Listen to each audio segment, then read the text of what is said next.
ওই যে দাদা বলছিল সকালবেলা 6টা বাজে মুখ তুলে চলে যায়, আর আমাদের ছেলেদের উঠবিনি রে, মন্দিরে যাবিনি রে, আজকে গীতা ক্লাস আছে, হাসবো না কেউ। আমি হাসার কথা বলছি না, আমি হাসার জন্য কাউকে বলি নাই, এই কথাটা হাসার জন্য আমি বলি নাই। এটা খুবই দুঃখ লাগে। কাকা একটা কথা বলছে, যখন একটা প্রোগ্রাম হয় তখন আমরা কিন্তু গীতা ভরার জন্য যদি কাউকে বলি যে আজকে দাদা ওখানে একটা সম্মেলন হবে, ওখানে আমাদের গীতা পাঠ হবে, আপনার ছেলেকে একটু পাঠিয়ে দিন তো, বলে যে আচ্ছা ঠিক আছে আমি জানাবো। কারণ ওনার মনে তো একটু কুতুমতো আছে, ছেলে যাবে কিনা যাবে না। ছেলে যদি ভালো করে গীতা ক্লাসে আসে, গীতা শিখে, সে তখন যেতে পারবে। তার বাবা যখন বাড়িতে যাই বলবে যে আজকে ওখানে প্রোগ্রাম আছে, তোমার যেতে হবে, সে যদি ভালো করে শিখে সে যেতে পারবে। ভালো করে না শিখতে তো সে যেতে পারবে না, পারবে পারবে না। তাহলে আমি গানের ক্লাসে যাইতে পারবো, নাচের ক্লাসে যেতে পারবো, ওখানে টাকা লাগে। ওই যে আমাদের জয়ন্ত স্যার বলছে, আর কিছু ছোট করে দাও, ওইটা যেখানে টাকা নাই সেখানে মনে হয় একটু সম্মান নাই। আমরা আজকে দীর্ঘ 6-7 বছর আমি এই দায়িত্বে আছি।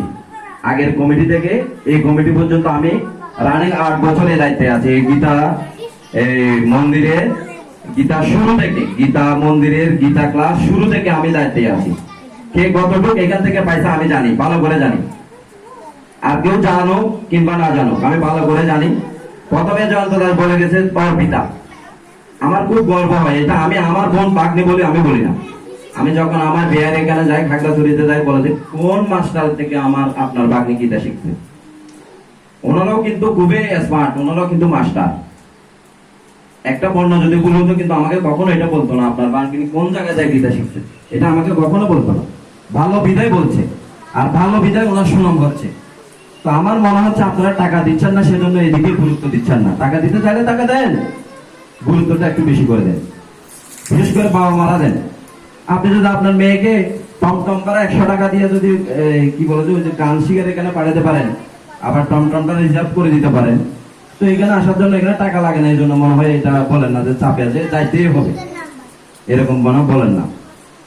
এখানে আসলে কি হবে, ওইখানে গেলে নাচ শিখবে, কোন জায়গায় প্রোগ্রামে নাচ দিবে। আর এখানে হলে বিপদগামী হবে না। যদি গীতা শিক্ষা আপনি দিতে পারেন, বিপদগামী হবে না।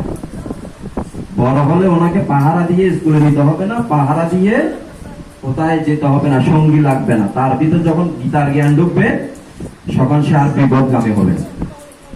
বিশেষ করে অভিভাবক, আপনি গীতা ক্লাসে অবশ্যই পাঠাবেন, না হলে আপনি সাথে আসেন। আর আজকে জয়ন্ত দাস একটা কথা বলছে, উনি ব্যস্ততার কারণে আপনাদেরকে হয়তো সময় দিতে পারছে না। ব্যস্ততার কারণেও সে সময় দিতে পারবে।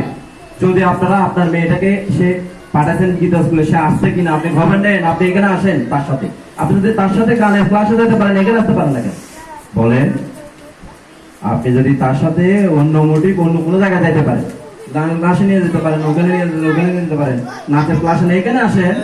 আপনার মেয়েকে শিখলো কি শিখলো না এটা দেখেন, আপনার ছেলে কি শিখলো কি শিখলো দেখেন। গানের থেকে এখানে প্রাধান্য দেন বেশি, বিপদগামী হবে না। তো জয়ন্ত দাস একটা কথা বলছে যে সে সময় স্বল্পতার কারণে সে সময় দিতে পারছে না। আপনারা কি চান জয়ন্ত দাস সময় স্বল্পতা দিতে পারছে না বিদায় এটাকে ছেড়ে দেখ? আপনারা কি চান কিনা অভিভাবক বলেন? আপনারা কি চান এটা ওই যে ক্লাসটা ছেড়ে দেখ? আপনারা চান বলেন, বড় করে বলেন। তো চায় না, যেহেতু চান না, তাহলে সে যেভাবে উৎসব পায় ওই ব্যবস্থাটা আপনারা গার্ডিয়ানরা করে বুঝতে হবে। কথার মধ্যে সব কথা কিন্তু বলে দিতে হয় না। উনি কি বলতে চায় সেটা আপনি বুঝে নিতে হবে। সবকিছু সব জায়গায় সব বলে দিতে হয় না, এটা বুঝে নিতে হবে।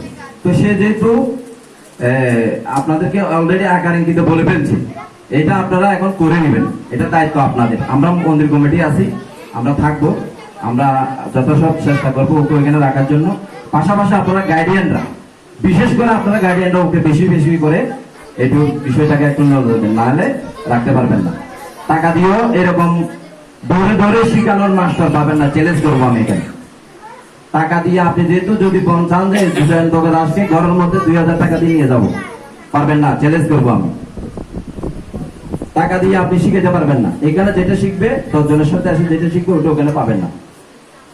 তো আপনাদের কাছে বিনীত অনুরোধ রইল। আর একটা কথা আরো বলি যে আমার সভাপতি মহোদয় বলছেন আমি এখানে দায়িত্বে নাই, উনি ওনার থেকে বলছে যে আমি দায়িত্বে থাকবো না।